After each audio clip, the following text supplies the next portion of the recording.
Magandang araw mga kapamilya. Magkapet pandasal muna po tayo. Ito po si Father Nono. Mga kapamilya, may kausap po akong isang ginang.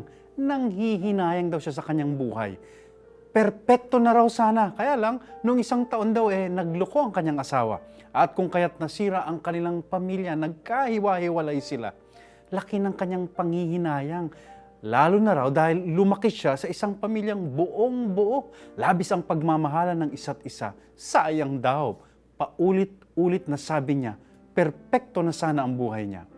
Mga kapamilya, marami po sa ating ganyan. Can't get over, ika nga ng mga bata. Dahil may mga pinanghahawakan tayong ideal na buhay. Yung perpektong buhay. Walang problema, buong-buo. Pero sabi ko naman po, ang sinusundan natin ay ang buhay ni Jesus. Kung may forma man daw ang buhay natin, dapat cruciform, formang krus.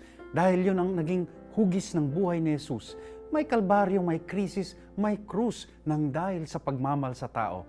At yung hugis na yun ang perpekto. Sabi nga ni Cardinal Cito Tagle, yung lasog-lasog, sugatan, dugo ang katawan ni Jesus sa krus nang dahil sa pag-ibig sa tao, yun ang pinakamaganda, pinakamakisig na katawan.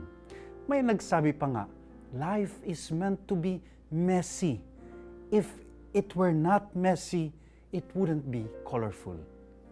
Amen.